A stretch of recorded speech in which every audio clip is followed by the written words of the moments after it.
This is the Horse Radio Network. This is episode 275 of the Stable Scoop Radio Show. Andalusians for the win. Please support our sponsors as they make this awesome show possible. Our sponsors this week are Sparkle and Boom and Kentucky Performance Products.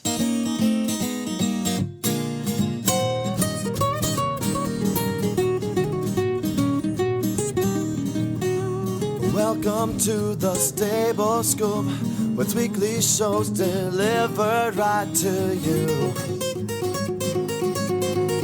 With Helena and Glenn the Geek, live from the stable, it's every week.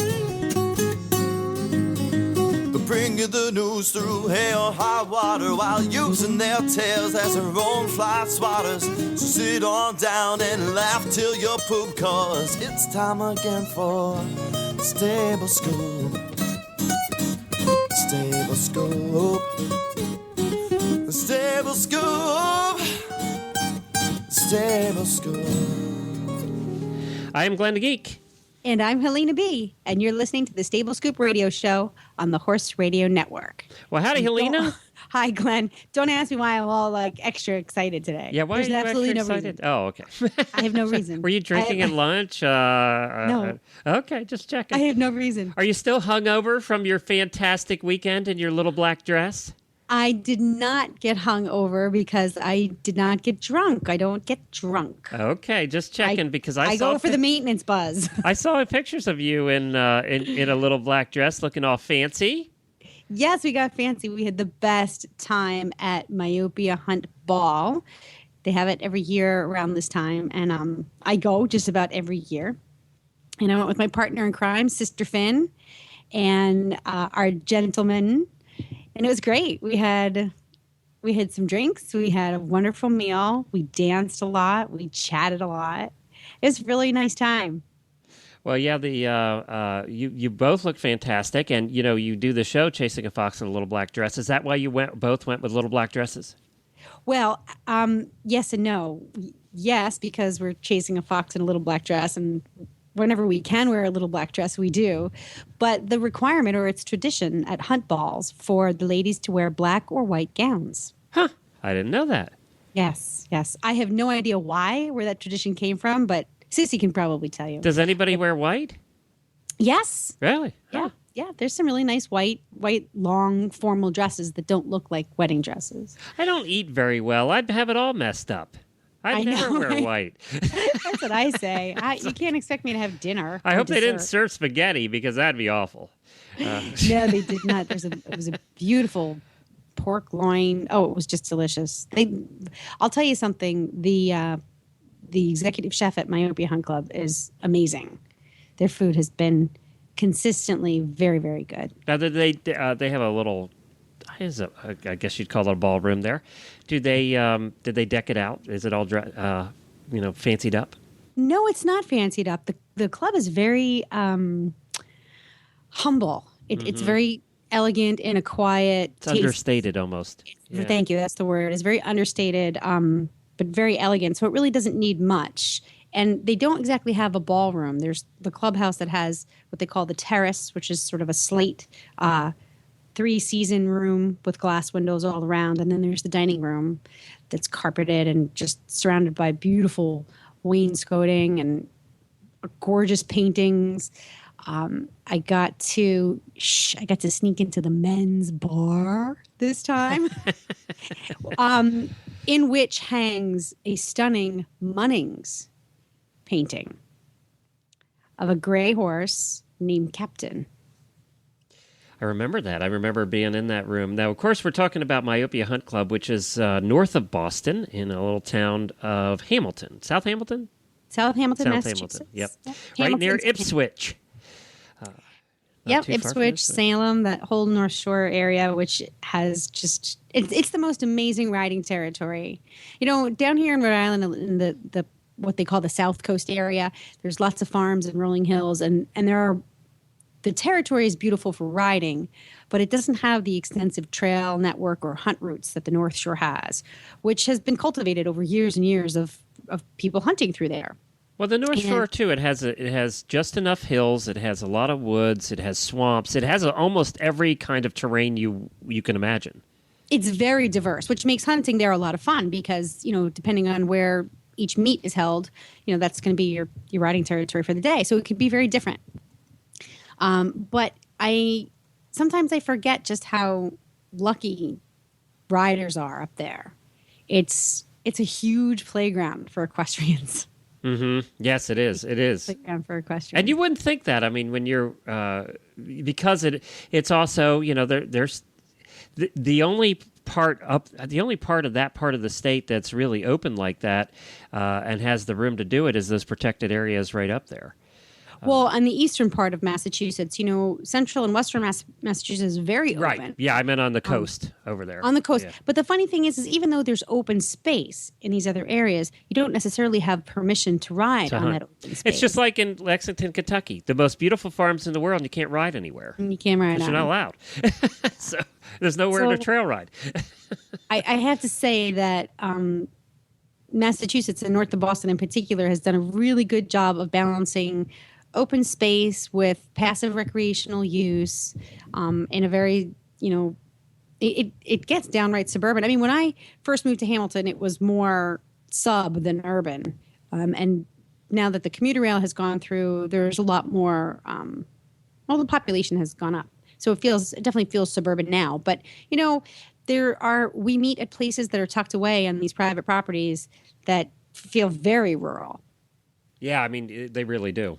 They do feel like you're kind of at the end of the earth with the terrain and everything.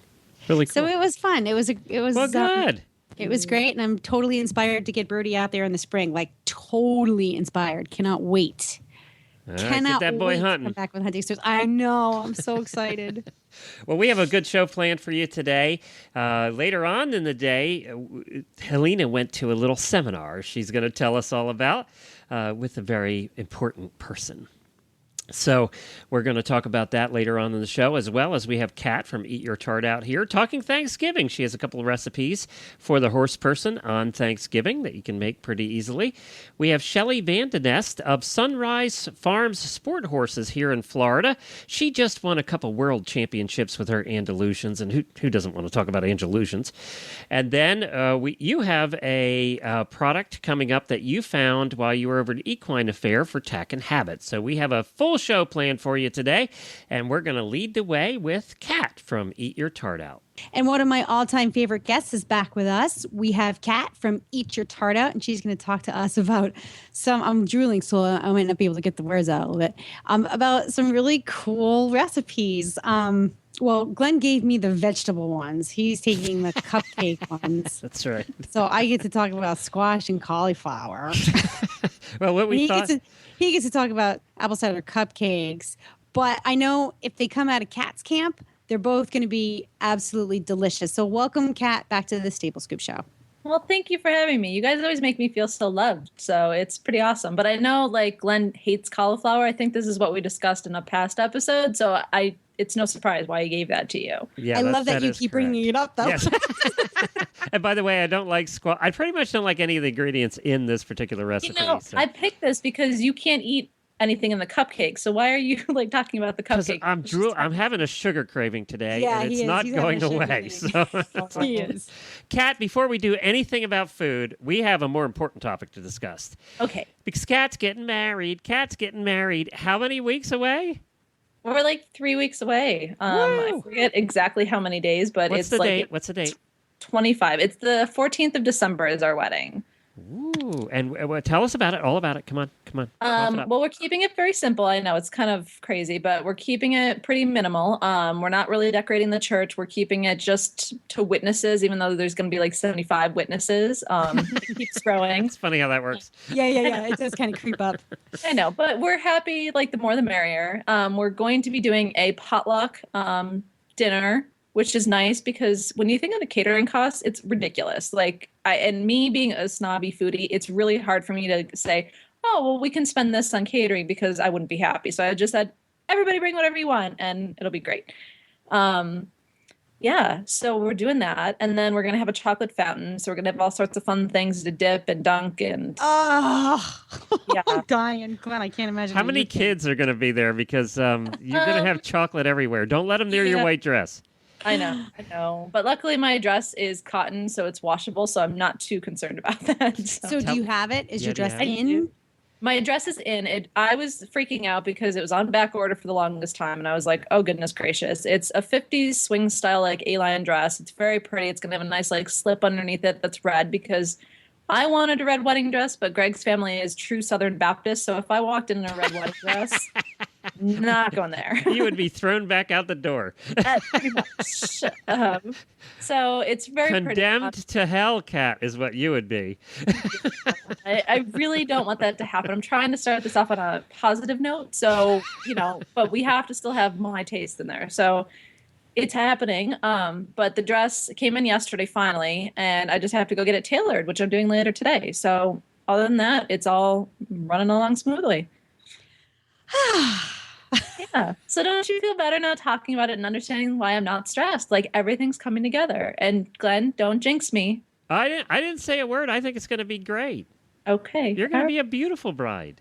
Yes, Thank you. absolutely. And I've seen the pictures, the engagement photos that you posted on Facebook Yes. of you and Greg out in the field with the gray. Oh my God, they're gorgeous. You're gorgeous. I Well, can't even begin to imagine what the wedding photos are going to be like. This is why I come back is just to have my confidence boosted. Like, so thank you. And you are unlike most food people that you see on the Food Network in that most of them are about 150 pounds overweight. And you don't have that problem at all. So I don't know how you do it. Because you're Yeah, always baking and cooking and doing these good things. You must really limit. Like if you made these apple cider cupcakes, I'd have to eat them all in one day. Mhm. Yeah, see, there's certain things. Most of the time, like my cooking, I keep relatively low fat, low calorie, or I just eat less of it. So I'm limited that way, and I do exercise, so that helps. But when it comes to baking, that's my weakness. I love sweets, and as much as I said, "Oh, I'm going gluten-free," it's been like totally thrown out the window as of late. That's hard, isn't it? It's so difficult. There's a lot that I do like substitute, like my pastas and things like that. I do all gluten-free. But I recently just took a class from King Arthur Flour on how to make wheat bread. So now all I've been doing is making bread, and I'm like, oh man, this is horrible. So there's certain things, but most of it I try and get out of the house as quickly as possible. I try and like dump it at friends' houses and things like that. So I make everybody else really happy and fat, so I don't have to be. So yeah. All right. So let's see here. What do we have for recipes? Talk about apple cider cupcake. Let's go with the vegetable stuff first. Because Okay. actually, I'm a fan of squash and cauliflower. Right. And baby spinach. So this is, I'm kind of hungry. And it looks really good. And, Yeah, and the this reason we picked these, Cat, right, was so that they would be something you could make fairly easily as a horse person at Thanksgiving. So Absolutely. Yeah. Absolutely. The cupcakes are a little bit more intricate, but they're not bad by any means. It actually, if you want the most fantastic frosting recipe, that cupcake recipe is awesome. Like, and it's something you will take with you because a lot of people love using the canned stuff. But when you make it from scratch in this specific way, it's amazing. But not to get carried away on the cupcake train just yet. We're going to be talking about a roasted cauliflower and delicata squash with baby spinach. Now, that's a mouthful, but it's 4 ingredients for the most part. It's delicata squash, which tastes a lot like butternut squash, but because I first was introduced to it in Massachusetts, and a lot of the specialty markets and things like that will have it. And it's an oblong squash that's usually orange, golden yellow, and it's got green stripes on it. Now, the reason why I like this so much for horse people is that you literally slice it down the middle and scoop out the seeds, and then you just slice it, and you can eat the skin with it. So it's not going to be something hard like acorn where you have to get a huge hammer and a mallet to try and open the stupid thing. And it's not like butternut where you have to cook it first and then peel it, or it's just a pain to it's peel. all This mushy. is Yeah. this is really, it's an awesome squash. It's in the family of kind of the spaghetti squash. So if you let it grow out bigger, you get kind of that stringiness. But it's a great mild flavored squash. So anybody who's not a big fan, great squash for. And so for the most part, you slice that up, you mix it with red onions and cauliflower, and then you just roast it at a high temperature with some olive oil and a little bit of seasoning. And that's it. And at the end, you throw in some spinach and it'll wilt automatically just because of the heat of everything. So you get this really, really pretty side dish that's perfect for Thanksgiving. And let's say you're traveling over to somebody's house and you want to do this as a side dish, you can cook it in the oven so you get that nice caramelization, throw it in the crock pot, and then just take it with you over to someone's house. And it does stay pretty firm for a good long while. So it's a great not needing the oven space when you go over to somebody's house. Huh. That's, yeah. So would you eat this, Helena? Would you eat Yeah. this? Yeah. Yes, I would. I probably would not do the onions that's on top. Yeah, you could do this without the onions, I think. Without the red onions. It just, I liked it because it had that nice pop of color. Yeah, what else could you do that's colorful like that? Or how about can you throw in like a little bit of red cabbage just for color? Absolutely. Yeah. Perfect. That's what I would do because I'm just not. I'm starting to eat onions slowly but surely, but red ones I can't do yet. So yeah, maybe some red cabbage would be nice for color. But absolutely, I would cook it and I'd probably not mess it up. Which is yeah, it's one of those. That's why I like. As horse people, we have to worry about that part. Yeah, it's really hard to overcook this. It's just you got to be careful because when you have it at a high temperature, the browning is a little bit. You can get carried away pretty easily with that. But as long as you just watch that element, otherwise it's really hard to overcook this because the vegetables are so substantial, which is great. But yeah, I would say you could definitely, if you wanted to, you could throw out some carrots if you really wanted to go crazy for an orange pop of color. Yeah, or you could caramelize the onions and throw them in after everything was done because if some people don't like the sharpness of onions at all, so if you caramelize them, then you get that nice sweetness, but you don't get the onion flavor as much. So. Yeah, that's a good idea too. Nice. All right, cool. We'll post a link to both of these recipes that we're talking about today in our show notes at stablescoop.com, and we'll send you over to eatyourtartout.com where they're housed right now. All right, let's get to the good stuff. Heck with the vegetables. Let's get to the good stuff. I know. Now we're on to apple cider cupcakes, which is just awesome. And I thought this would be fun to talk about today because everybody thinks pies for Thanksgiving. Now, I love pies, but I know there's some people that just aren't into pies or they get them every year and they want to try and shake up family traditions, which I don't recommend for some families. So I'm not telling you need to make cupcakes for your Thanksgiving if your family's traditional, but if you want to go ahead and take that risk, you go right ahead. There's some kids there's some kids that don't eat pies too. I mean, Yeah, and these there are some kids that don't eat pies. What's wrong with them? I don't know what's wrong with them. I like all pies, but we're kids. Yeah. Yeah, see, I have two family members that won't eat sweets at all, and I'm like, where did you come from? Because it's it's not normal.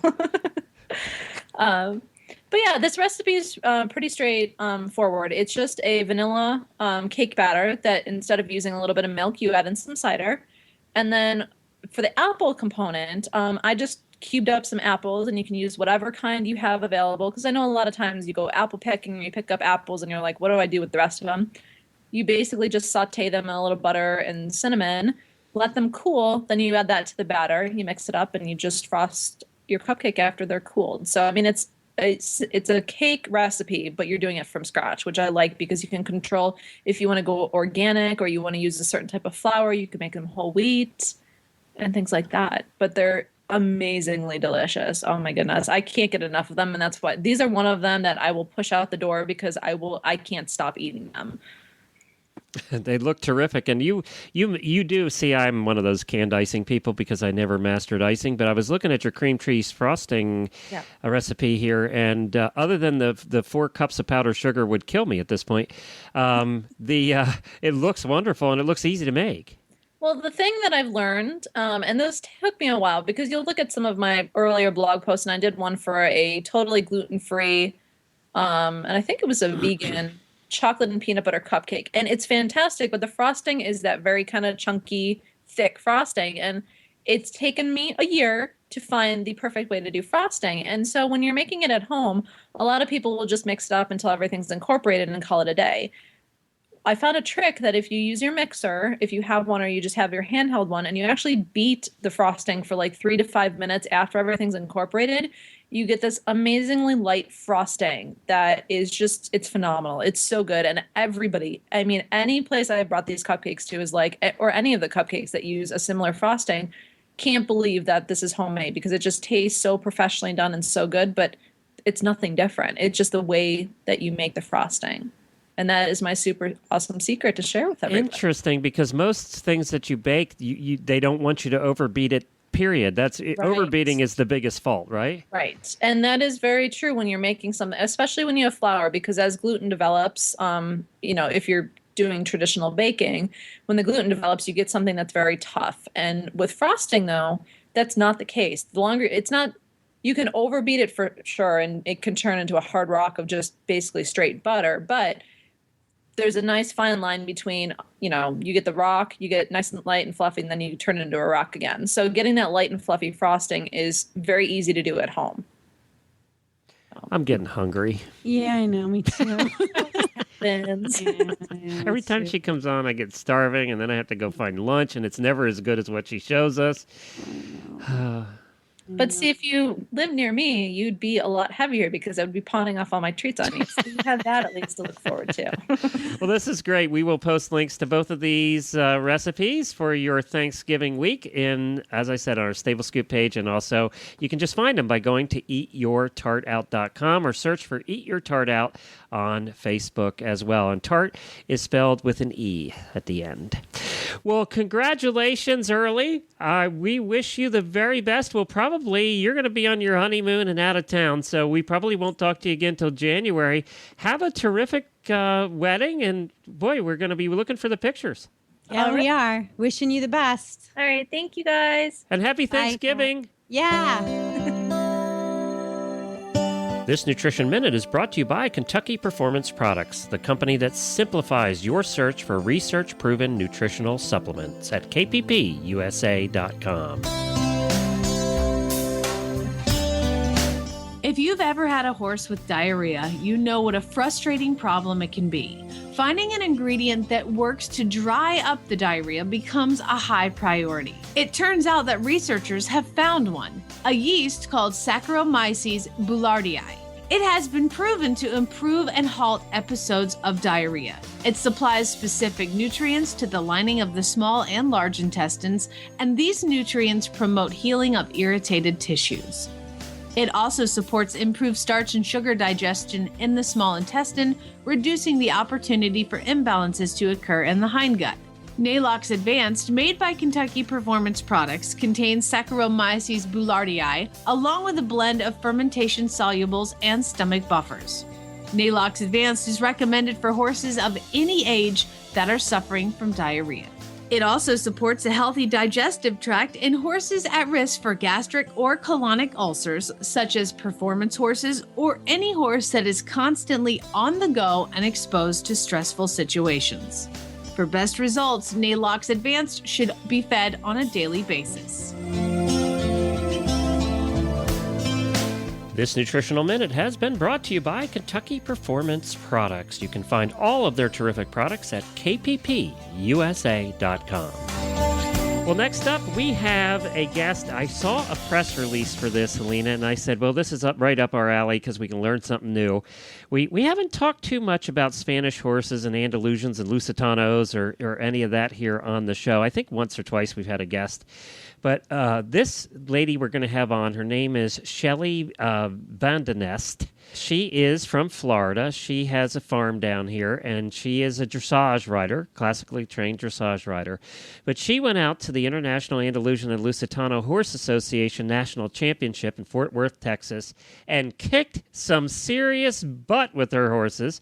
She has a couple of PRE horses out of Spain. So let's talk to her and find out how she did that. Well, hi, Shelley, and welcome to the Stable Scoop Radio Show. Hey, Glenn. Thanks for having me. It's nice to finally talk to you guys. Yeah, it's good to talk to you, too. I know you've been sick, and it sounds like your voice is hanging in there, so we appreciate you being on today. First question I have, and I'm sure I've been pronouncing it wrong the whole day. How do you say your last name? It's Vandenesta. It's actually Flemish. Oh, I love that. Van de Nesta. That's much prettier than You're the way I was saying it. That's awesome. Do you say it with like a flair? I would.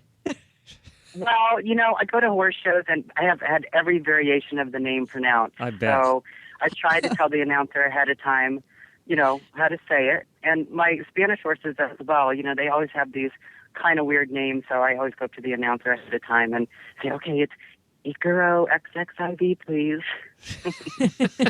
So they get them right. Okay, so when it has the Roman numerals like this, you do say you spell it out XXIV? Well, yeah, we do. Now, in the Spanish shows, they'll say 24, Okay. because they know the Roman numeral system. But the Spanish horses are actually named after their mother, and so there could be, 24 or 52 of them, how many ever. And that's why they have the Roman numerals after their names. I never knew that. Oh. Yep. Interesting. And I wonder if kids are still being taught Roman numerals. Like, I know what they are, and Helena probably knows what they are, but I wonder if kids are still being taught that. Yeah, they get that. They do they? get that. Okay, yeah, I Grace was gets a wondering little about bit of that. Okay, cool. Well, I'm glad they do. Well, well, first of all, congratulations on an absolutely wonderful time at the show. Yeah. Thank you so much. We had a great time and came home with 7 national championships and 3 reserves and top 5s in every class we went in. So we had the 2-horse show string from Florida. So everybody else had, 10, 15 horses in their show string, and people were pretty amazed when they walked by our stalls and said, now how many horses did all this? Yeah, that is pretty impressive when you think about it, because a lot of those bigger farms, they do come with 10 horses. And you expect them to and win. 3 trailers. Yeah, and yeah, 4 grooms 12 grooms, yeah. and buckets Yeah. of brushes. Tell us about Well, Go ahead. the setups at the Spanish horse shows, at the Iberian shows, the setups, the stall fronts take probably a week to build, some of them. It's so elaborate. It's just gorgeous. You think you're just in another time. Do they hire they'll hire carpenters to come in and everything and build these Yeah. things? Yes, they'll be sawing and nailing and gosh. screwing going on for days and days before the show, just to build these stall fronts. It's really quite a spectacular show. We have to go to one of those sometime, Alina. It just sounds like fun to be walking around the barns. It does. I would be kind of interested in the dramatic, not drama, but the dramatic. It's nice, isn't that part of what attracts you to certain breed shows, is that they have very distinct qualities that are dramatic and exciting and entertaining. Well, it puts the show back in the show. So you work really hard with your horses, and you're always training, and you're always kind of grubby and dirty and, working horses and trying to keep them as clean and pretty as possible. And so here you are at the show, and your clients really feel like, yeah, we've arrived. We're somewhere now. Yeah. That's cool. Well, tell us about these 2 horses that won all these national championships. Well, the Bay Stallion, he is, they're both imported from Spain. I actually went and found one of them for a client, and the Bay Stallion I did not find. I started training him 3 years ago, and he's actually owned and ridden in some of the classes by a 71-year-old woman. She was probably the oldest one in the class, which is called Vintage Riders, one of the classes. And he's about 16 too, and he's a little fireball, but these horses, unlike any other breed I've ever ridden, they really take care of their riders. They really like to be with their people. And when you ride these horses, you understand why they used them in the wars. Like if I had to be in battle on a horse, it would be on one of these 2 horses, because they absolutely do everything you ask of them. They never say no. And they're both Andalusians, right? They're both Andalusians, right? Yep. Well, they're both PREs. PRE stands for Pure Raza Español. Now, in Spain, if you go and say, I'm looking for an Andalusian, the Spaniards will kind of look down their nose at you, because an Andalusian basically is a horse bred in Andalusia. Now, it can be a thoroughbred, it can be a quarter horse, it can be a I didn't know that. Spanish horse crossed with a warm blood, and they call that an Andalusian. But the PREs, the Pure Raza Español, is the pure Spanish horse. Well, people started importing these Spanish horses to the U.S., and they had to register them with something. So they registered them with the International Andalusian and Lusitano Horse Association. So they called them Andalusians, I think probably because they didn't know, but it stuck. So if you say you have an Andalusian in this country, you have a horse of Iberian heritage somewhere. But if you have a PRE, it is a pure Spanish horse. So both these horses are PREs. Okay. So I don't mean to correct you. It's just No, I'm just, No, I didn't know please do. that. Love It's good to this. learn. Yeah. I'm like eating Yeah, this up. Yep, it's like you say, I have a warm blood, or I have, a Hanoverian. Right. It's a warm blood can be any horse that's mixed between a cold blood and a hot blood, correct? Right. Right. So, but if you have a Hanoverian, all of a sudden puts you in a whole other class. Right. People are like, oh, you have a Hanoverian. Right. Exactly. There is a difference. I mean, I've looked at when I looked at the gray horse for my client, and we looked at all kinds of horses here in this country that were domestically bred, and the quality and the overall conformation, the morphology of the pure Spanish horses is, you look at them and you say, oh yeah, that's the war horse. That's Bucephalus. That's the one that I see in the pictures. It's quite a your difference. comment about, if you had to ride into battle, you would take either of those two horses. That's a very, the significance of that was not lost on us because, that's really what this breed or this type is about. And that's what classical dressage comes from. So Exactly. And when I explain to my students, why we climb up the training pyramid in our classical training of every day, I said, look, it's the end goal for these, when classical dressage was developed, was to ride a horse into battle and to be able to stay absolutely safe and the horse to carry you through the battle, whether it was standing in the spot in piaffe or it was going out in an extended trot. It was to maneuver or a working pirouette where you're wielding a sword. So it all comes down to battle maneuvers. So when we're going to choose a horse to take you into battle, which one is it going to be? oh my God, But dressage just got cool. Yeah, Battle maneuvers. Listen to this. I rode on the Lipizan tour for a while for 10 weeks. And with these, I had to bring 2 new stallions out that had never been on the tour before. And, Lipizans are Spanish-bred horses, only they were imported to Lipizzan, right? Right. So the very first night of the first show, I'm going out of the curtain. I had the big velvet curtain, and they, the announcer, the MC introduces the horses, and then they open the curtain, right? So I'm on this brand new stallion who's never been in the spotlight before. And the curtain opens, and I'm leading the 8 riders out to be introduced. And this horse is kind of piaffing behind the curtain, like a little bit nervous. And they say, and the curtain opens, and this horse brings his shoulders up, arcs in his neck, and marches out of the curtain like, this is what I was born to do. And I tell you what, that sent goosebumps up my spine because I was like, this horse knows. This horse knows that he is supposed to take me out into this crowd of 3,500 people, cheering and screaming, because the MC before the show says, make as much noise as possible. These horses love this. And they do. They're like, I love when they get all jazzed up from the crowd. Yeah. And so it brings back to competitive dressage this element of, hey, bring it on. Yell for my horse because I want him puffed up, I want him carrying me into the battle, so to speak. But that was a really neat experience. So when you're at, this show was the International Andalusian and Lusitano Horse Association National Championship show, and it was in Fort Worth. So when you're at that, then taking what you're saying, you will have do you have all really types of horses? They're not all PREs, obviously. There's the, I don't know what you'd call it, the current version of Andalusian here in the United States and Lusitano. So you'll really see all kinds of horses there.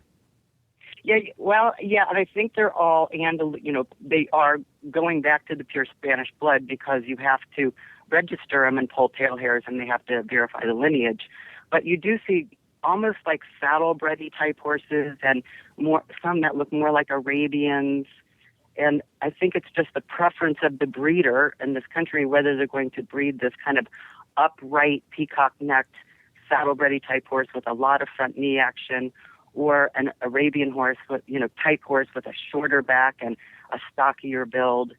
So you're starting to see a trend that way. But the pure Spanish horse, like this Corridor 2 that I showed, he won the Spanish Stallions. He is the real deal. He came from Spain, and the Spanish judge recognized it, and the Spanish judge recognized it in the functionality test, which is the portion of the halter test that you have to show that the stallion is also a good riding horse, which I think is really important in these morphology classes. So you're not just showing the horse in hand in front of a judge and saying, hey, look at my beautiful horse that's got beautiful muscles and is really well turned out. You have to then go back into the functionality test with all the stallions, and you have to prove that he can do. It's basically a second level-ish test. I was going to say, it's like a second level dressage test then? Yeah, it's in a dressage arena, and the Spanish judge sits at sea, and it's about second level-ish. And they all have to do the same test. And it's quite a show because some of them aren't really good under saddle.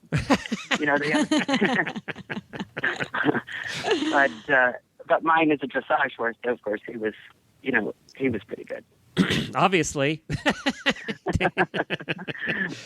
So now, although I think I was only one of 2 women riding in that class because it is a male-dominated class.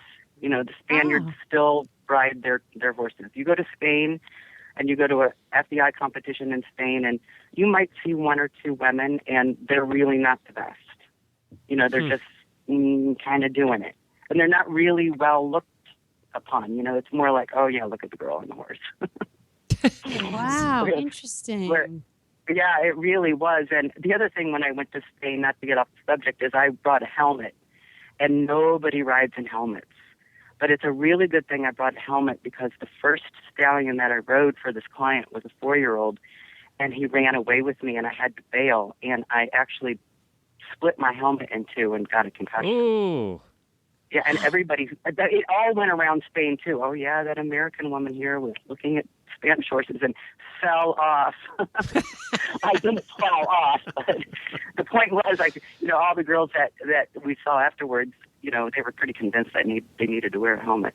Yeah, boy. I mean, you wouldn't be here now if you hadn't been in that case. Yeah, we're grateful you were on. Anytime you split your helmet. They're quite electric. At the 4-year-old stallions can be quite electric. Any stallion can be quite electric, but yeah. Now, are these the only horses that you work with now, or do you work with other breeds too? No, I have my Grand Prix horse is a Dutch Warmblood, and I have 2 Hanoverians in the barn. Another Dutch horse. They're mostly Warmbloods. I only have the 2 Spanish horses, but they're my favorites, to ride during the day because they're pretty easy, and you can, take them out on the trail. You can, whatever you decide to do that day with them. They're like, okay, Shelley, let's do that today. I was gonna go ahead, Jamie. Do they tend to have what's their athletic disposition like? Obviously, their mental dispositions are pretty good. Do they ride light? Do they ride heavy? Very light in your hand. Yeah, very light in your hand, and very easy to collect. The collected movements are really easy. In our open dressage competitions here in this country, they're not going to compare. They're not going to have the extended trot that can compare with a Warmblood. I mean, that's just hands down how it is.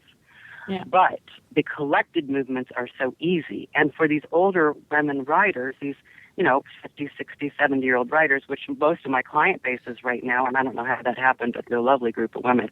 We call them the Golden Girls. They're so easy to sit their trot and give their backs. So if you're teaching them an upper level movement, or you want to work piaffe, or you want to work a decent shoulder in, right away, it's very easy to do it because they can sit on their backs. It really is the horse of choice for somebody who, has some back issues, but maybe still wants to, has 10, 15 years left in them to ride. It's that perfect market. Huh. Very interesting. Well, yeah. Are there a lot of them here in the United States, the PREs, or they still? There are. Okay. Yeah, there are. I think, however, when they started importing them, some of the riders didn't adhere to the training scale, and they got a little bit backwards in their training somewhere. For example, some of them lost their walk. They jig, or some of them lost their, collected trot. They want a passage instead. So somewhere along the way, it got messed up. But the new generation of horses that are being imported, and these trainers are sticking to the pyramid of training that the USEF and the USDF and the FEI promotes, the horses are coming along really nicely. And just proves that classical training works. Very interesting. We the other day we had on our morning show, we had a guest who was classically trained dressage and is now working with gaited horses and trying to get the gaited community to go the classical route and really learn to ride.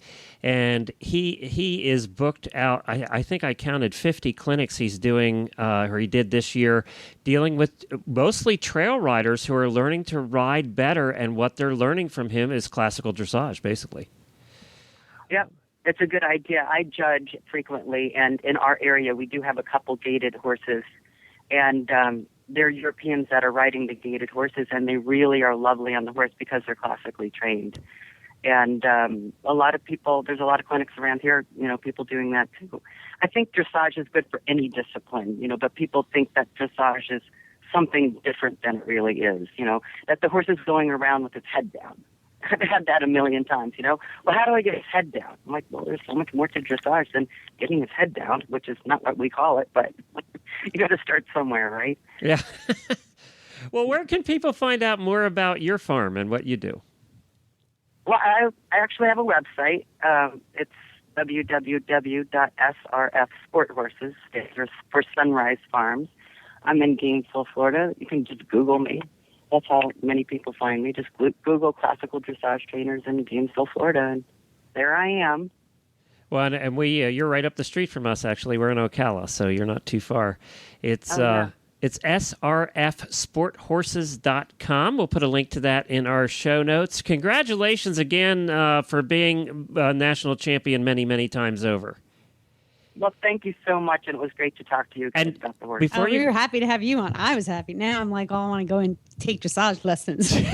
Now, I got to tell you, when you go back next year, you're going to be that girl, Yeah. I know.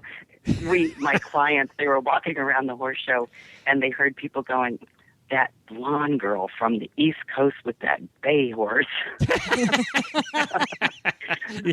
It's going to be different next year. You're going to have a target next year. That's how we talk about each other. The blonde girl with the bay horse. Bay horse.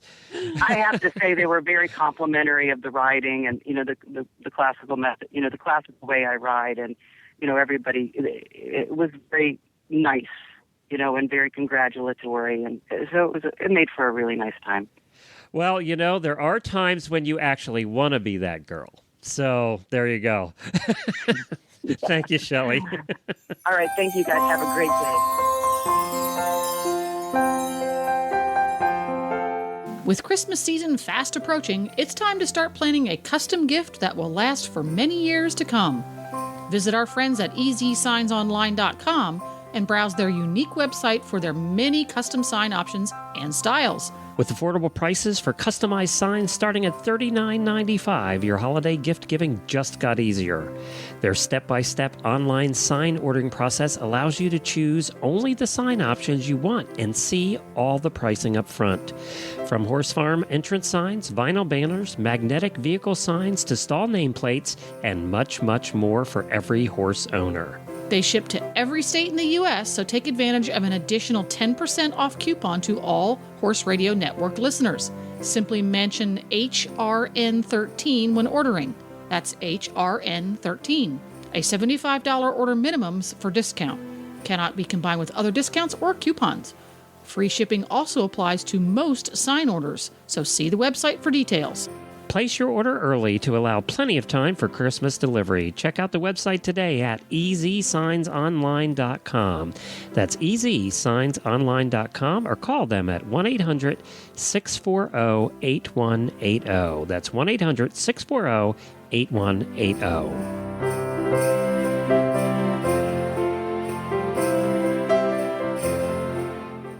So now that I'm all jacked up about taking dressage lessons, this past weekend I was jacked up about riding, like I wanted to get into the equitation ring, and I don't know what I want to do. You know this. Every time we have a guest on, I know you change your I want to do mind. something different.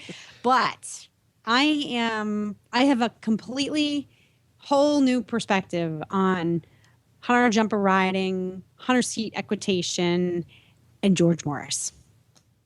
Oh, did you go to a George Morris clinic?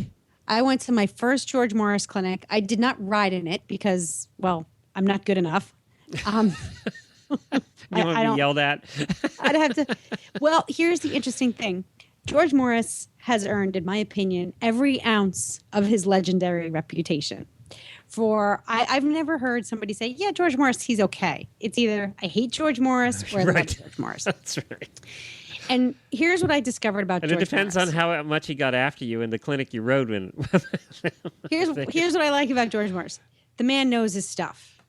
And he has a very, very warm, passionate, and genuine appreciation and respect for the horse and for the horse's caretaker.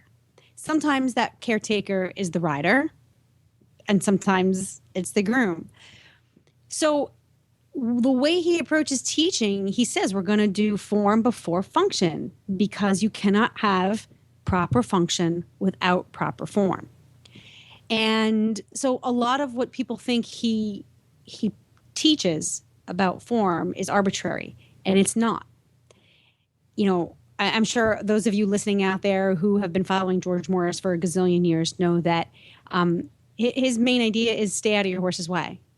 You know, your job is to don't take any crap from your horse and stay out of his way. You should have the greatest respect for, and he listed these in order. The horse comes first, your tack, and then yourself. And all three of those things should be attended to scrupulously. So that whole philosophy and the body of knowledge that he taught that goes along with those three things, to me, was very comforting. There's, like I said, there's just this genuine, positive, warm passion that he has for those things.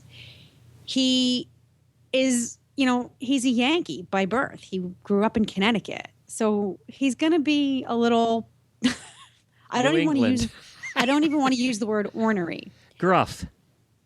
It's not even gruff. He's straightforward. Straightforward. He's blunt. Yeah, blunt. So Good what word. I noticed and there were some amazing riders. There were 3 levels. I don't know, 2.6, you know, folks who could jump 2.6, 3 foot, and then the 3.3, 3.6 and up. So what he did was he's not into giving praise or saying, you know, yep, you did that right. You did that right. If he doesn't give you any feedback at all, you're good. You did it right. He's like, you'll know it. You'll feel it when you've ridden an exercise correctly. You'll feel it in yourself and you'll feel it in your horse. It just goes. It's smooth. It flows. I don't need to tell you you've done a good job. I don't need to stroke your ego. If there's something that needs correcting, he either taught the rider how to correct it, got on the horse himself and corrected it, or had his assistant, Oakley, get on the horse and work with it. The man rode, I don't know, I was there for one day for 8-9 hours, and he got on, I'd say, 4 horses himself. He's 76 years old. Oh my God. He rode these horses like nobody's business. Like nobody's business. Elegant, subtle, talk about understated, and effective. Never lost his patience with the horse. Never lost. He definitely loses his patience with people. But here's where I think he gets his bad reputation from. And I don't think he necessarily deserves it. Well, maybe. I don't know. I'm on the fence about it. He has absolutely no tolerance for laziness or ego. And laziness could be in the form of, you know, a lot of people have heard him say, go on a diet, lose weight. You know, the man does not condone, you know, eating disorders or excessive thinness. But I heard him say, if you can't get out of your horse's way, if you are not athletically conditioned or fit enough to stay out of your way and stay with your horse's motion, then you need to lose weight. you need to exercise or you need to diet. And he made the distinction between both of those things with different riders in this clinic. Huh. And I'll tell you that the people whose horses, who he said, get out of the saddle, get me up on your horse, they had egos. Now, when you're at a George Morris clinic, even those with egos, they're veiled. But the people who really had egos, it was thinly veiled. And if you pay close attention, you can see who those people are. I mean, you really kind of have to have an educated eye. You have to be a kind of a good judge of people to see those egos under the surface. And they were there. I counted like 4 or 5 egos that were working hard not to come out above the surface. And that man picked out every single one of them. So, and you know, when I say he picked it out, he would say, wake up, you're being lazy. Or do yourself a favor, help yourself by thinking first. You know, so does he come across a little bit harsh? Yeah. And this was one clinic. I mean, I could probably go to 10 more George Morris clinics and have something different to report with each one. But what I observed in this particular clinic was that the overriding feeling that this man has for who he's teaching, the horses, and the sport is nothing short of absolute pure love. It is in every fiber of his being, and he loves to teach. He loves to do this. And I think that the discerning factor there is it's effective. Whether or not it's harsh, it's effective. Yeah. Yeah. And there is some, there were some specific things that he was teaching, European riding versus the American style of riding, and how the American style is kind of getting lost. And a little bit of the history about how the Americans influenced the Europeans, back in the 50s and the 60s, and how now we tend to be followers.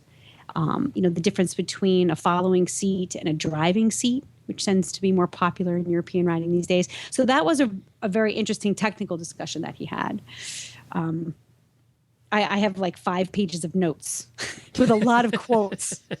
Has Brody been jumping logs ever since you got home? Yes.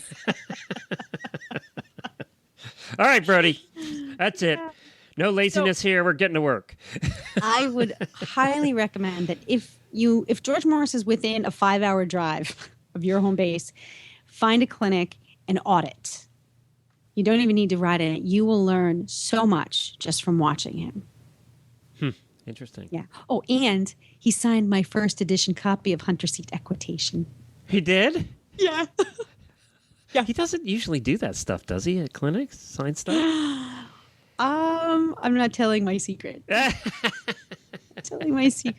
But I had dug it up, and a good friend who actually works with him had said she knew that I had an edition, and she said, go dig up his book. And I said, holy crap, I know I have a first edition Hunter Seat Equitation. And I did. It was obviously with all of my horse books, which are never more than 5 feet from me at any given time. But I opened up the front cover and realized or remembered that Grace had autographed this in purple crayon first. So, of course, he opens the book and there's this big scribble of purple crayon. And the horse, that there's a line drawing of a horse right in the center page, and she colored it in purple. And I said, I'm sorry, but, my daughter autographed it first. And he said, does she ride? I said, yeah. And he just went ahead and signed it. That's all he did. That's funny. And he signed it with, to me with great enthusiasm. Well, terrific. I'm a fan. Well, I'm glad. Well, you've had quite a week. I know. Since we talked last. Well, we're going to get on to our next part of the show because we have another guest coming up, and this will be in our Attack and Habit segment.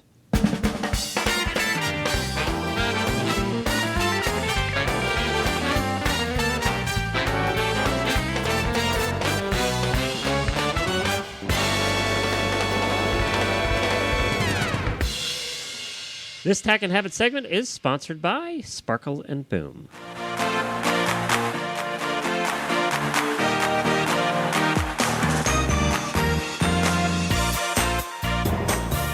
Sparkle and Boom is a new media marketing company. Our mission is to help small businesses add some sparkle to their marketing in order to get some boom in their bottom line.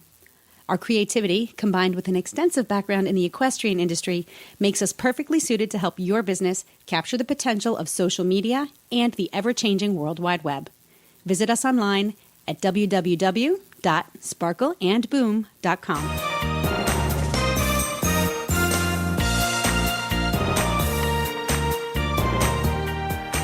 We welcome today Lisa Bandy, and she's the owner and founder of Easy Buns. And I happen to think she's a brilliant woman because she brought this brilliant little tchotchke accessory to the equestrian marketplace. I'm a big fan, so welcome, Lisa. Welcome, Lisa, to the Tack and Habits segment of Stable Scoop. I have to say that I am a convert in Easy Buns. I thought it was a gimmick. Perfect. I thought it was a gadget. And then my daughter bought one at Equine Affair last weekend, and I am now singing your praises. Thank you. Thank you so much. Tell us about Easy Buns. What is it, and how on earth did you come up with the idea to create such a nifty little tool? Well, the Easy Buns are a great way to get the hair up and out of the way. We swim with them. My daughter, she is 5, and she can do her own hair with it. She sleeps with it, so her hair is not crazy in the morning. It'll curl your hair. I wear dancing, horse riding. They don't come down. They don't damage your hair like a rubber band. And it just stays put all day. Until you physically unwind it, it can't come down. I came up with the idea. It's kind of like a reinvention from these long ones that are more like headbands, and you have to fold it in half and twist it, and you have all this extra fabric left over. And I just thought, no, it needs to be shorter with a hole. You flap it down once you're done. And it's safe. And if the girls need to hide it, they can feed their hair around it like a military ballerina sock bun, but it's so much easier to do than a sock bun because you don't use rubber bands, no pins, you don't even need hairspray. And you can do your hair when it's wet. Well, this is the interesting thing is because, like, my daughter has very slippery hair. I wouldn't say it's fine, but it's straight and it's very silky. So, and we just cut it to chin length. It was much longer. And she was a little concerned that she wouldn't be able to wear it up. And then suddenly, you know, I'm like, what? She comes walking around the corner, and I said, how is it that you have your hair in a bun? And she, Yep. And with all kinds of attitude, like she was the coolest thing in the world. She undoes the bun, shows me the Easy Bun, and then proceeds to put it back in her hair. It took her less than 20 seconds. Yep. Totally awesome. We love them. We love them so much. Even our family, always wearing them, even when I'm not working. So, hey, would this fit under a helmet, guys? Yeah, well, we do the riding style. I actually do demonstrations of the riding style all day at all my horse shows we sell at, because everybody needs that low bun for riding under their hat or helmet. They don't want pins. If they need a hairnet for the look, they can put a hairnet over it just for the look of it, but a hairnet's not even needed. It's true. It keeps the hair nice and tidy. And it's got soft, there's fabric covering, and then it's got a little bit of structure because it does have some wire in it, right? Yes, it's a stainless alloy wire we use so it bends, but it doesn't rust. We have lifetime warranty on the sewing, the fabric, and the wire. The fabric, we use synthetic velvet, so water doesn't hurt it at all. So they're virtually waterproof. Like, we swim all summer in them and get out of the pool, rinse it off in the shower with some water, and it's ready to go. If they need to clean it, shampoo. Perfect. It holds up so well. I can't get over the fact that you guarantee this thing for a lifetime. That's fabulous, because so many people. Yeah. And where do you make these? Are these made here in the United States? Yeah, we do them out of California, and we started doing them back when I was in high school, when I was 17, back in 1995. So I guess 18.5 years this year we've been doing them for. And I say weeks, it's a family thing now. My husband married into it, and he helps me with it just as much as I do. So it's pretty awesome. Wait a minute. That makes him the bun guy. The bun husband.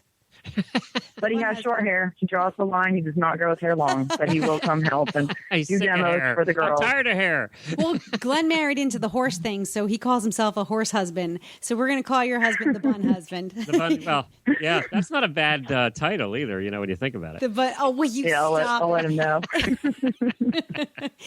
And you have a boatload of colors, too. I mean... Yes. Yeah. On our website, ezbun.com, you It's got all the colors. We are always adding new colors for this, everything that's popular now.